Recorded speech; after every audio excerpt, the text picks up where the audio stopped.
We are here already. We're living here. We spend the money in here. We are American citizens.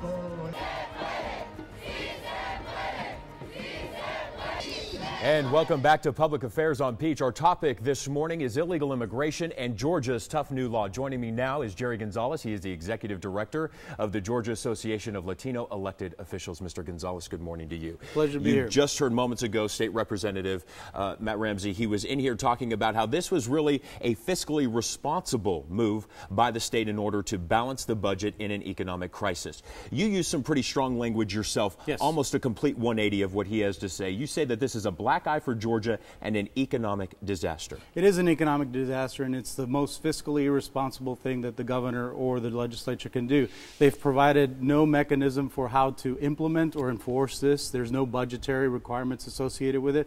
Plus, it's going to devastate our agricultural industry. There's some estimates that our Vidalia onions and Georgia peaches may move, our farmers that do those may have to move away from that to more mechanized products that we'll produce. So bottom line is it is devastating to our economy. I think it's going to hurt Georgia. It's going to hurt Governor Governor Deal's efforts in going to Europe to try to make sure to bring foreign investment into our state. I think that's going to be a problem. It's a black eye for Georgia, and it's shameful that the state moved forward in this way. Is your position when we talk about agricultural jobs, which is a huge industry here in Georgia, do you truly believe that illegal immigrants are doing the jobs that legal citizens here just don't want to do? I think Representative Ramsey has not spoken to any farmers, because I have. I've spoken to the farmers. The farmers say the immigrants are key to the workforce. Senator Saxby Chambliss has said that 50 to 70% of our nation's agricultural workforce is undocumented immigrants.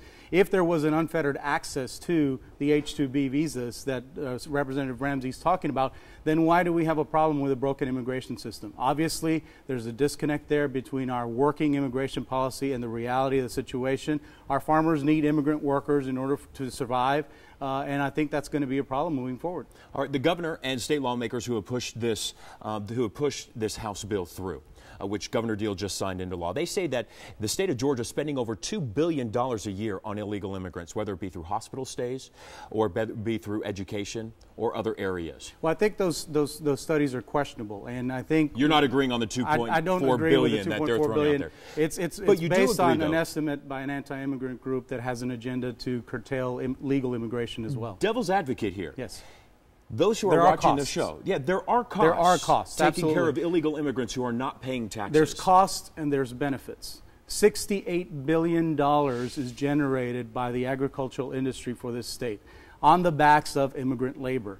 50 to 70%, according to Senator Saxby Chambliss, of that workforce is undocumented immigrants. So $68 billion of revenue for our state in one industry, the agricultural industry, is being generated. That's a lot of money. 1 out of 7 Georgians relies upon agriculture for their livelihood. I think that's something seriously to consider. They only looked at the cost side, but not the benefit side. All right, quick answer here, because we're running out of time. Are you calling for boycotts? At this point, I don't think the boycotts are productive. I think that ultimately we live in Georgia. Georgia's our home. We want people to come here, but we will work to make sure that civil rights and human rights are protected here in Georgia. All right, Mr. Gonzalez, thanks for your time this morning. We appreciate it. Thank you. All right, and coming up next here on Public Affairs on Peach, how will this new immigration law affect the local economy? One group already canceling a major convention here. Plus, meet a man who has spent more than 2 decades in this country as an illegal immigrant. My story could be a message for some people trying to open some ears, some eyes, hopefully some hearts, to the troubling situation that we go through. Why he says getting rid of illegal immigrants will hurt Georgia.